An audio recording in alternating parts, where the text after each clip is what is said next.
911, what is your emergency? Units respond code 3 to a 1050 on the highway. Vehicles are blocking multiple We're en route lanes to the of travel. hospital. Patient is currently having We've got a cardiac 4-alarm arrest and has fire been here. intubated. Send additional Protesters are trucks. outside of City Hall and they are not complying with our Out orders on 1. to Hold the disperse. air. In a rapidly changing world for first responders where it seems that every day the rules and norms are changing, there is one voice you can count on to give you the latest in emergency news. That is Lifeline.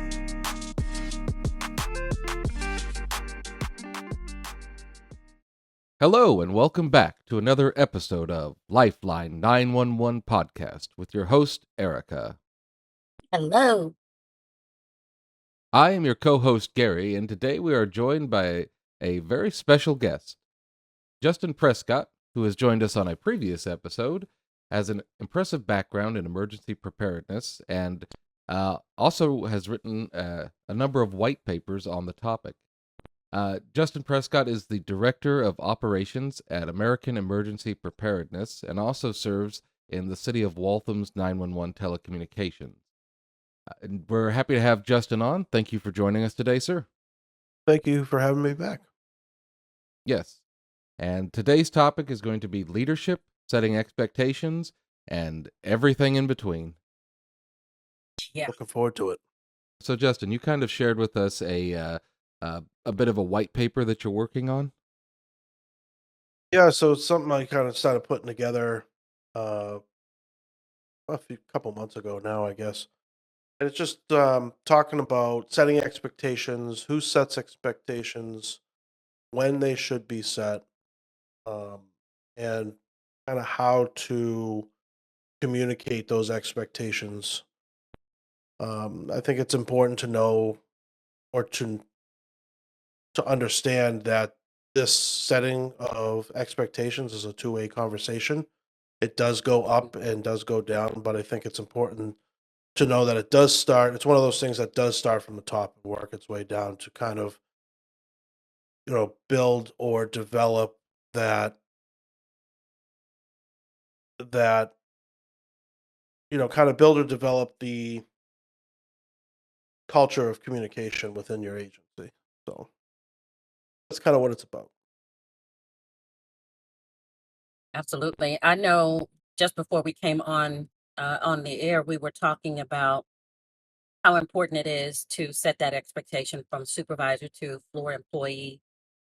But even as I'm sitting here listening to this, I wonder how often, and we're all supervisors here, so I wonder how often have the two of you ever had an employee give you their expectations of you?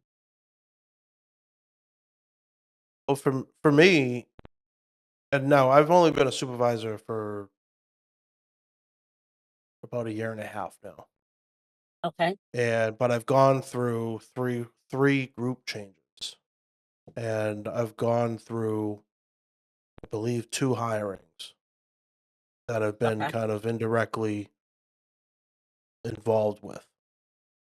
And each of those group changes, and by group changes, I don't know if you guys do the same thing in your department, but annually we move people around. We have 4 different groups in our department in a day shift. And we move people around to different groups, and it kind of shakes Mhm. things up a little bit so it doesn't become static, and people can kind of learn to work with others and that sort of thing. Sometimes, depending on who you're working with, after about a year, it gets a little dry and you want something new. So that's kind of what our department does.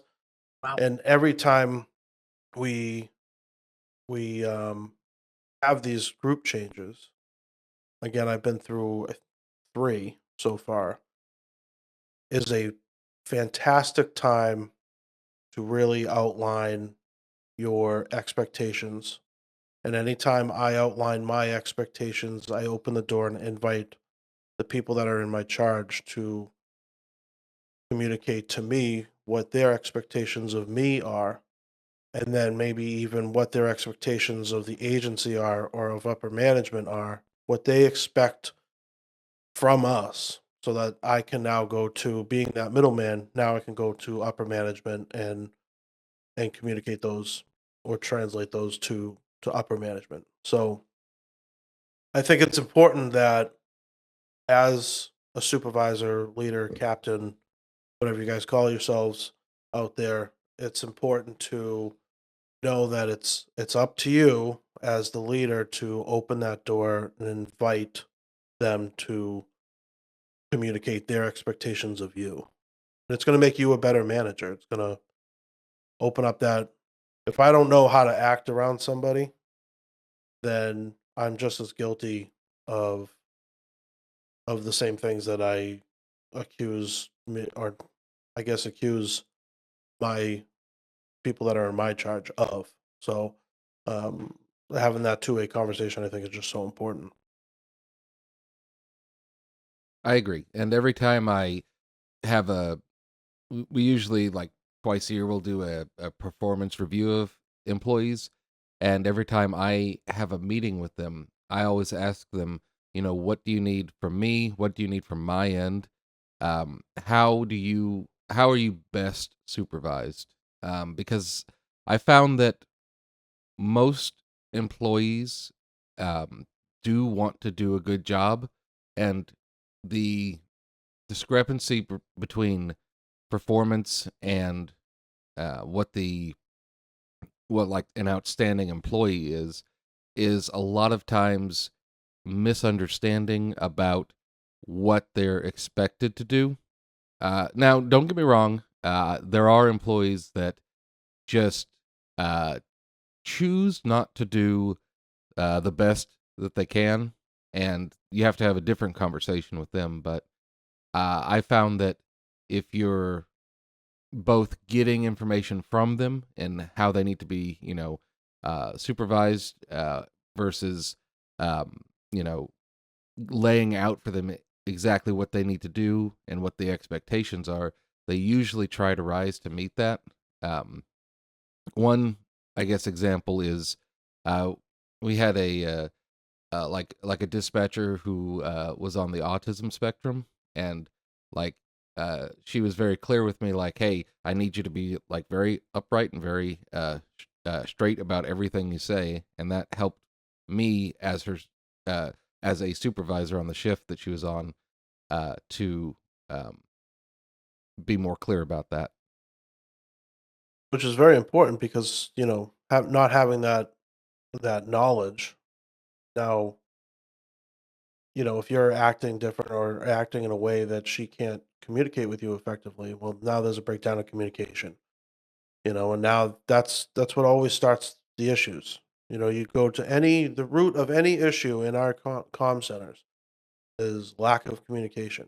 And I think I said on the last podcast where for being communication professionals, we're not very good at communicating with each other on the floor. No, sir.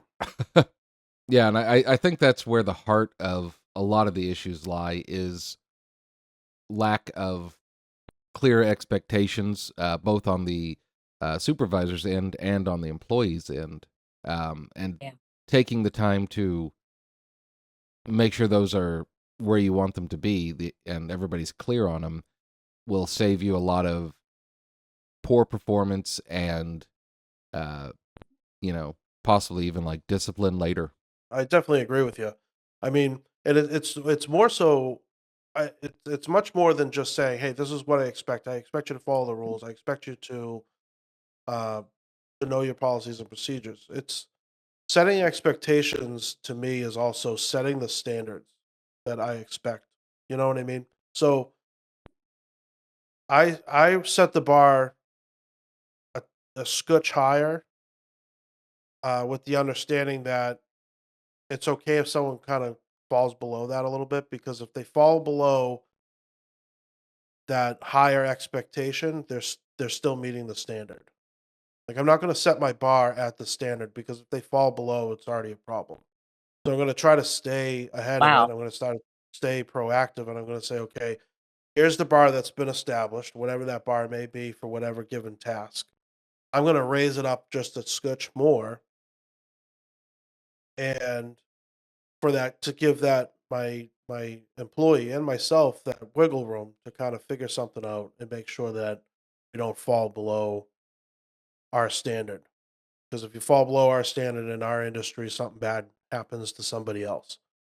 So kind of raise that bar up a little bit. But as a leader of, your group or what have you, or just in your agency in general, when you raise a standard like that or raise that bar, well, now you also have the responsibility to give your dispatchers the tools to ensure that they can stay where you need them to be. I can't just tell you, "This is where I expect you to be, do it," and walk away Mhm. and not offer them any Right. support. That doesn't how are you setting them up for success there? And then when they don't succeed, now you're mad at them because you just gave them, some sort of expectation that wasn't achievable to them without giving them any support. It's at that point it's kind of irresponsible. So when setting expectations, in my opinion, you need to make sure A, that they're realistic, and that B, Yeah. you are supporting them through whatever they need to get to, or sorry, through whatever they need to get to those expectations. So, and you can even set these expectations, defining those expectations for yourself first clearly, and then communicating them is the important step. And sometimes we forget as supervisors or what have you, you know, here are my expectations, and I'm just kind of blurting them out, or I haven't defined them myself. So I can't just make up an Yeah. expectation as we go along. They have to be clearly defined. Nice. So I think it's important to know that when you're defining these expectations, you have the understanding that these expectations are constantly developing and growing and changing depending on who's working on your group and policy and procedure changes and that sort of thing. So, there's just so much that kind of goes into it. There's many layers to this onion. Absolutely.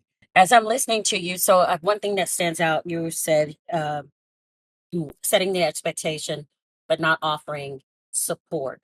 So, for the purposes of this conversation and the article that will be coming out, by support, what do you mean? Do you mean in service? Do you mean training? Do you mean, especially when you're talking about setting the bar just a little higher, and that, so if they don't quite hit that mark, they're still at the standard, the minimum standard. What does support mean? Break that down for me. So support it could be a form of training. So when similar to what Gary had said, we have kind of that biannual review in our department as well, and it's a fantastic opportunity to reconnect with your dispatchers and say, okay, here are my newly developed or redeveloped expectations, or just kind of going back and revisiting those expectations. And when you're having that conversation, after you explain what your expectations are, the next question that I'm asking them is, what are your goals and for yourself in this department? And what are you struggling with? And what do you need from me? We have to remember as supervisors that our job, our function mainly is supporting the people that are actually doing the work, right? True. So there's a very little part of our job that is enforcing rules and policies. That yes, that's a part of our job, or it might be a part of our job, but I feel like if I'm supporting that dispatcher, whether it be in training, whether it be in some sort of, if they have to talk about something, whatever it is that they need, if I'm supporting them in that and they're becoming the best dispatcher that they can be, and that they're learning the policies and procedures, whatnot. Well, now I don't have to enforce policy and procedure because it's already being done. So now I'm just left. It's making everyone's life easier. So now I'm just left to make sure that they have the tools that they need to do to do their job. So by offering them support, what I mean is here's it's me getting to know that other dispatcher or getting to know my dispatcher. And by doing that, or sorry, and how you do that is by asking questions. So it's what are your goals and what are you struggling with and what do you need from me to do that? To reach your goal and to correct whatever you're struggling with.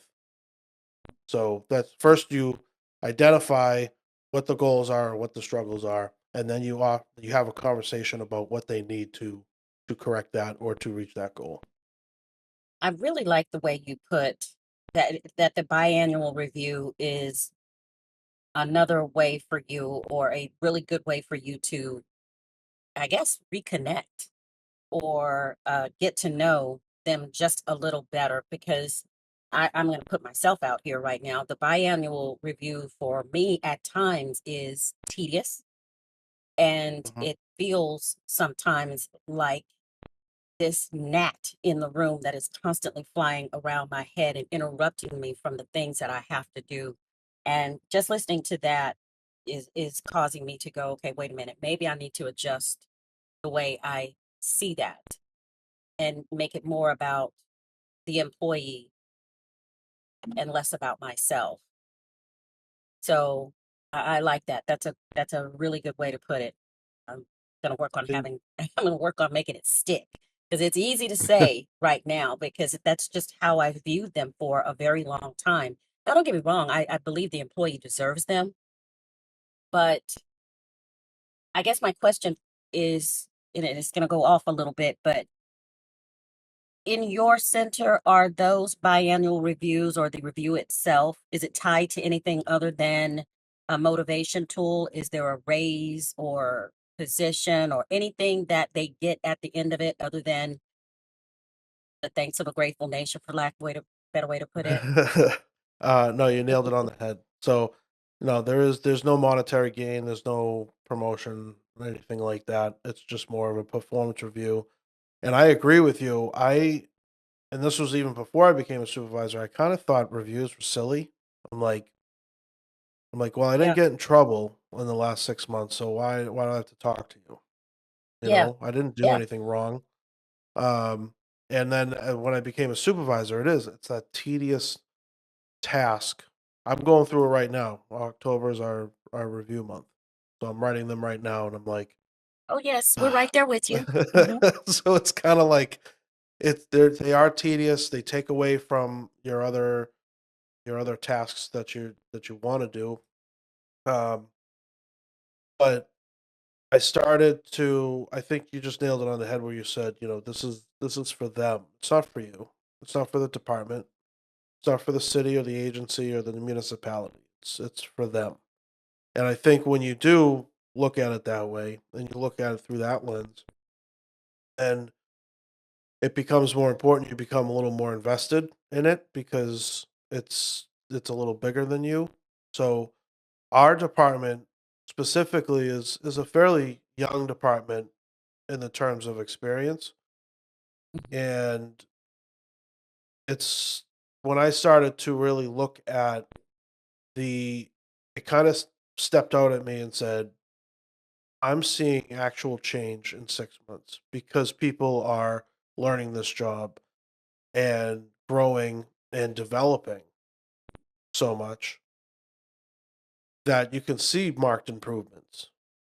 You can actually see the changes in somebody if you're really paying attention to it. And I think it's so important as a supervisor to pay attention to your your dispatchers that have been put in your charge.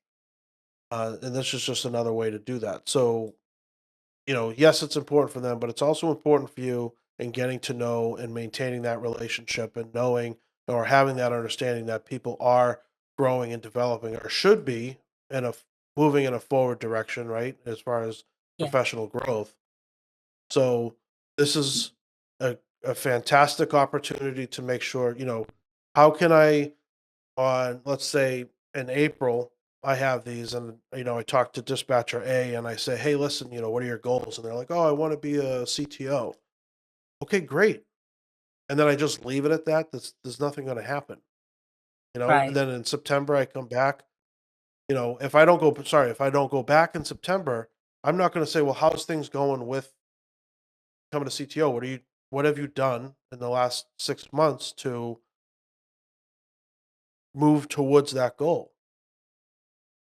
And without those Yeah, reviews, that's not going to happen. So now, oh great, I did that thing where I said, "Oh, what are your goals, sir?" And they're like, "Oh, I want to be a supervisor someday." I'm like, "Oh, that's great." And then I never go back to it.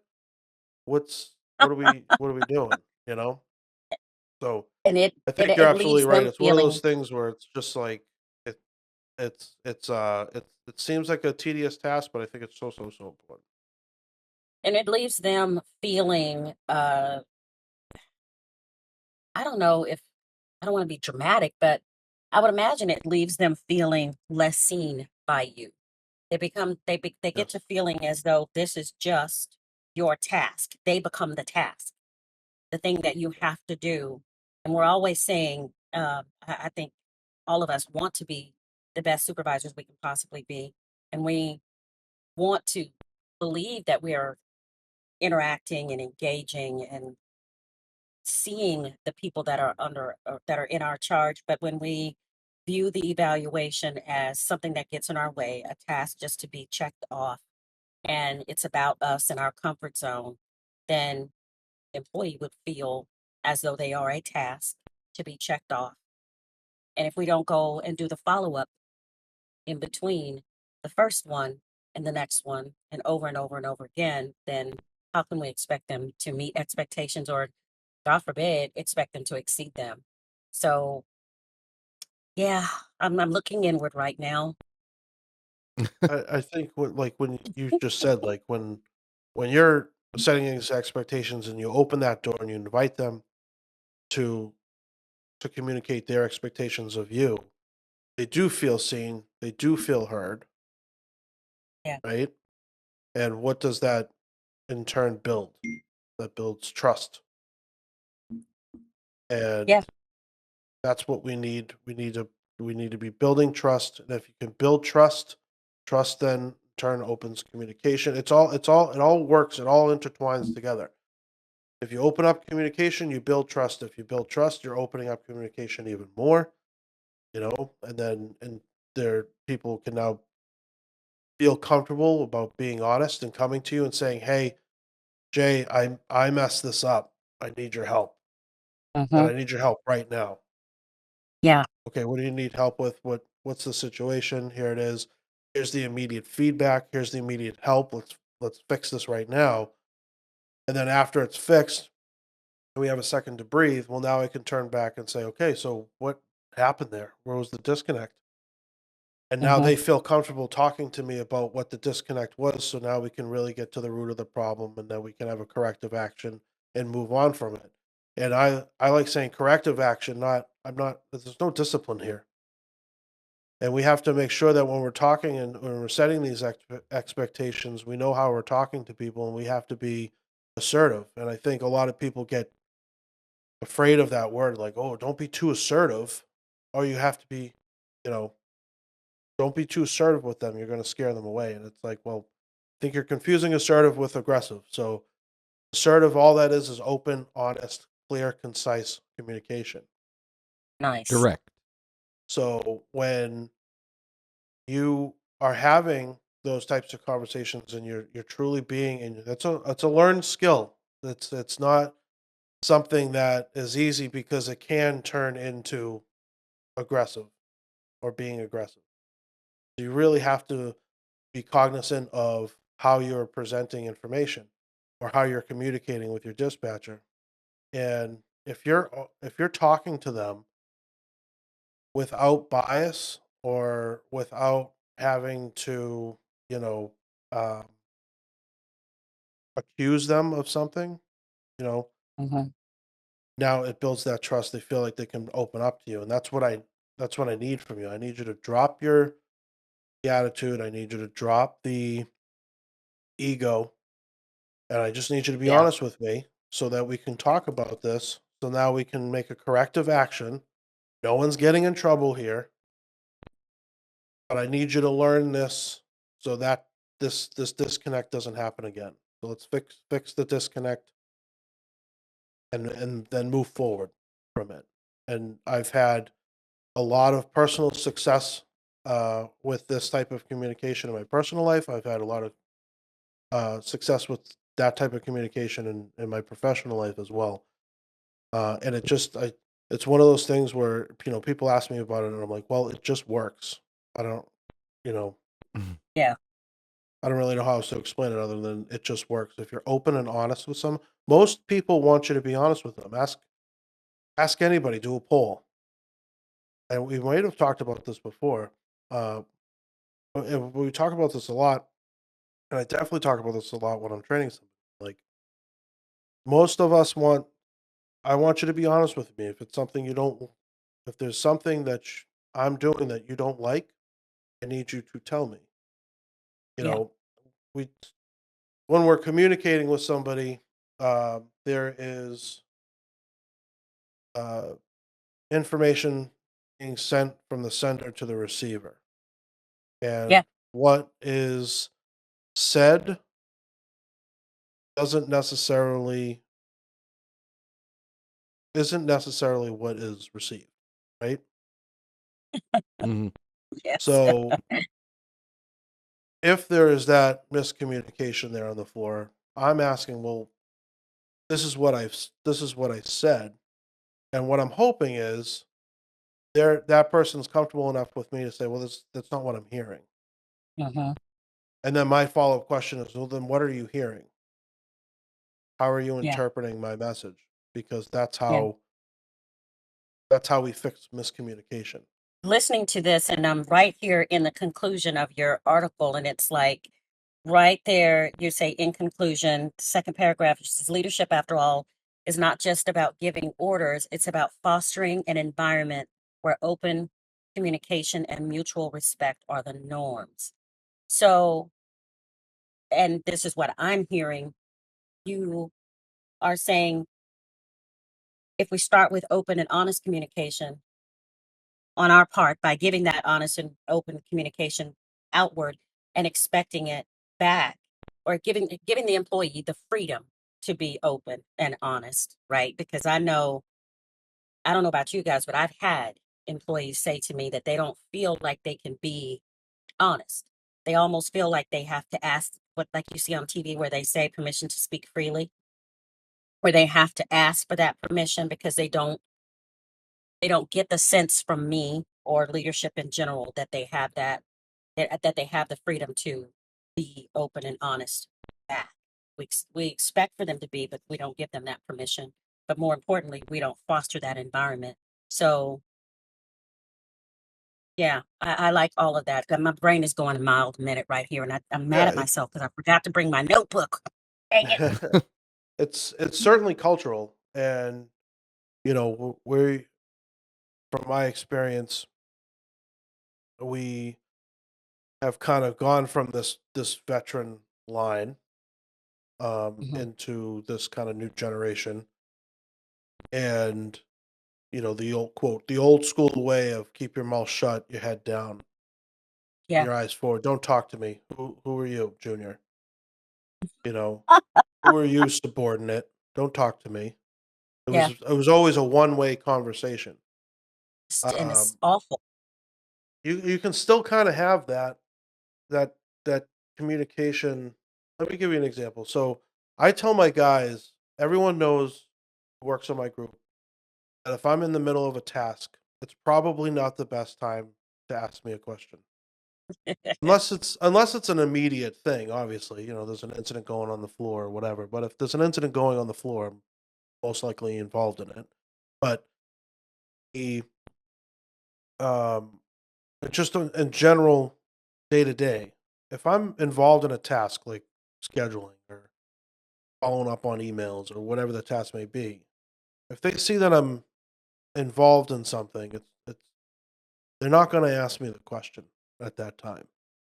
And if Okay. they do, they're probably going to get the look from Jay. Like, do we think this is a great time to ask the question? Um, that being said, because I've clearly communicated with them to say when we have these conversations, I say, listen, when I'm involved in a task, it's not the best time to ask me a question. But I don't leave it there. I take it a step further and I say, because I can't give you the attention span that your issue deserves. Okay. So Allow Okay. me to finish the task so that I can give you my full undivided attention. Because if you pull, and that's a me thing. Okay. And a lot of these expectations are me problems, right? So like talk about pet peeves. This is my pet peeve is when I'm in the middle of scheduling, someone comes over and starts talking to me. You see that I have the overtime book open, you see that I have the scheduling software open, you see that I'm very much involved in this. And you come over and you start talking to me right now. And then you complain when something gets messed up with the schedule. That's a pet peeve, right? Yep. But I also understand a pet peeve problem is a me problem. It's not a Yeah. them problem. It's a me problem, something that I deal with. But if I communicate to them, this is what my pet peeve is, and this is why, and this is what I would prefer you to do, and this is why, then the expectation, the communication has been sent, and now they have the understanding, and now I don't get bothered when I'm doing scheduling. Yeah. And they know, and I know that if one of my guys comes up to me while I'm doing scheduling, I know now this is an important question. So I'm going to stop and I'm going to give them attention. I'm not going to brush them off because I know that they shouldn't be interrupting me right now. So if they are, it's got to be important. That's Does that make exactly sense? where I was thinking. Absolutely, because that's what I was thinking in my head. I'm thinking he's probably about to say that because he's already communicated that to them, and you didn't do it in a, you know what, go away, leave me alone, don't bother me kind of way. Just saying, hey, look, if you want the very best for me, this is one of my issues. I struggle with being interrupted in these tasks. I can't do both well, at least not this one. So, but you said that in a way that they felt safe to hear it. They understood that it was not directed at them. It was more for them because the schedule is, yeah, it's for you, it's for the organization, but it's also for them and it directly impacts them. So for you to give it your all, you need to be you need to not be interrupted by anything frivolous if it can at all be helped. And they feel safe to make the determination, okay, I see his head is bent down and he's got that look, but I need this done right now. I need his attention. So if they approach you, they know that you will lean back in your chair, look directly at them and say, okay, clearly, if you're standing in front of me right now, you need something. Let's go. Right. That's what I got. Yeah, I think Ooh, it's just it's when you set your expectations like that, and in a way you're kind of opening yourself up to them. You're looking inside, and you're admitting to your weaknesses. yeah, that's what I was. Okay, So, perfect. and by doing that, you're developing this honest relationship with someone else that now they're going to be a little more willing to open up to you and really tell you what they're what they struggle with and now they're comfortable doing that. And like you said, that how I put that across is I'm trying this is for you. This isn't for me. Now, I Yeah, think as a supervisor in general, as long as most of your messages, or well, I should say all, as long as your messages are being constructed and communicated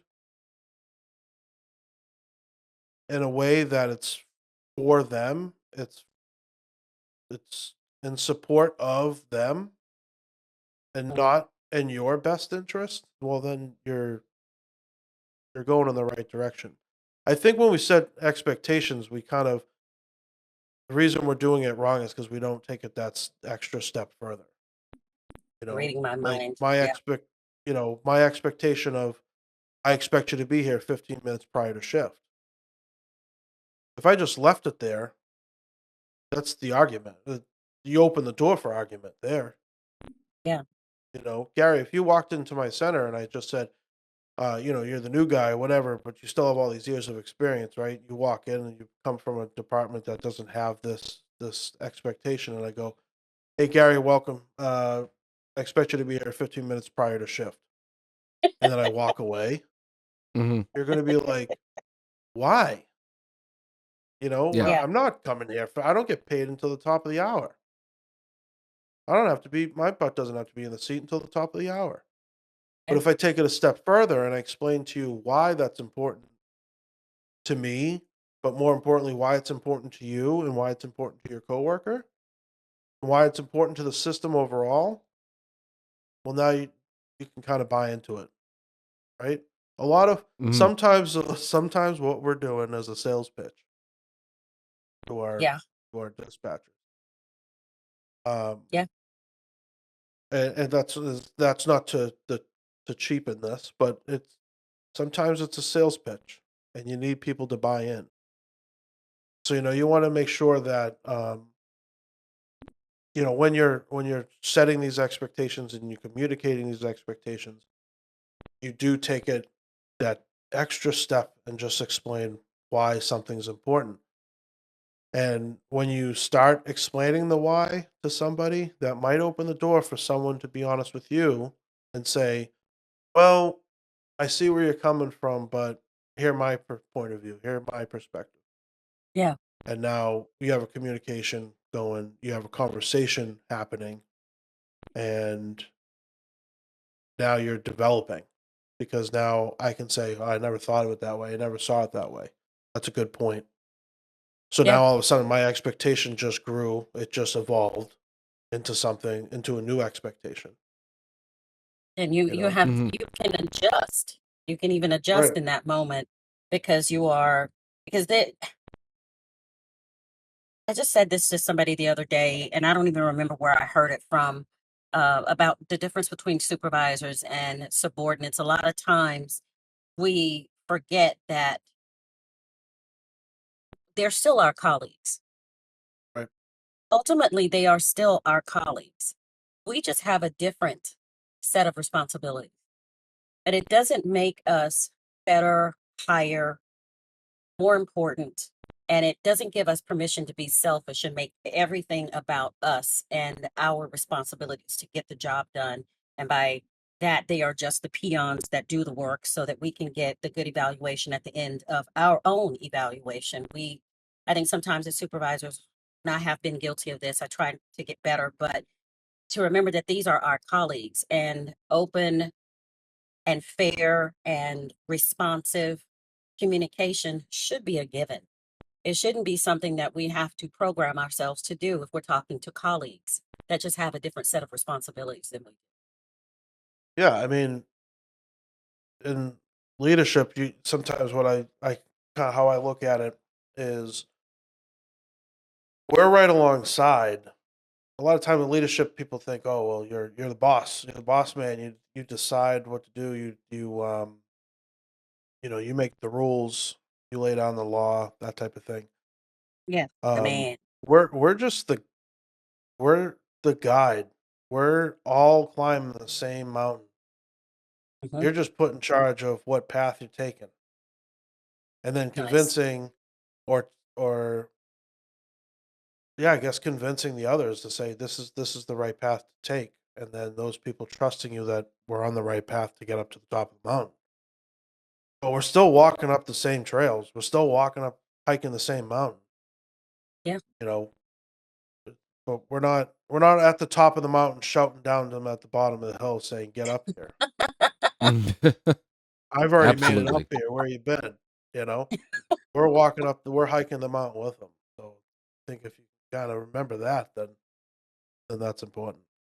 Well said. I love it. I love having these conversations because even though we kind of sometimes go off into the weeds and go off in different directions, I think it's all just so important.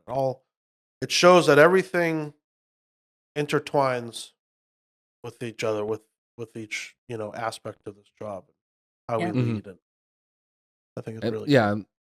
yeah, and I think that's one of the reasons I like the podcast too, because it's not necessarily, you have to stay on this, strict topic and like it's a train and you can't get off the tracks. It's like if it just kind of naturally pushes you somewhere else to kind of talk about, then that's okay. For sure.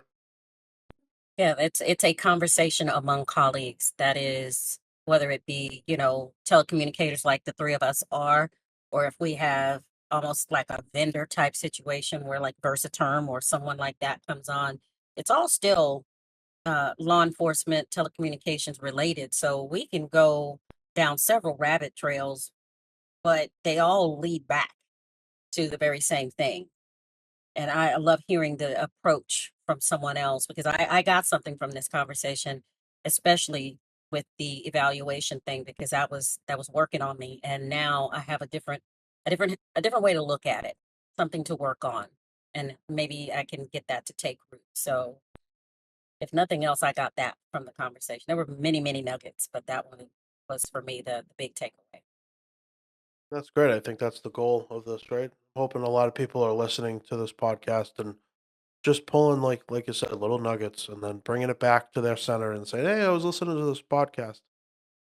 Um, and we should try this, or maybe just try my approach a little differently, or Yeah, just to improve." that's Mhm. Again, that was forward the whole point direction. of this. That's it. Yep, that was the whole Don't point of this. stall. Don't go backwards. Ain't that the truth? Well, everyone, we appreciate you for listening. We could all talk to Justin all day long, but unfortunately, we're going to have to wrap it up here and hopefully have him back soon to continue this lively discussion. But Justin, thank you so much for joining us today on the podcast. Thanks, Justin. Thank you for having me. Appreciate it. And we appreciate you all for joining us as well. From all of us at Lifeline 911 Podcast, I'm Gary. I'm Erica. And we will see you next week. Thank you for watching our production of Lifeline 911 Podcast. If you have any questions about the topics we discussed today, or if there's something specific you'd like us to cover in a future episode, send us your questions at lifeline911podcast@gmail.com. Stay safe out there. Until next time, this is Lifeline 911 signing off.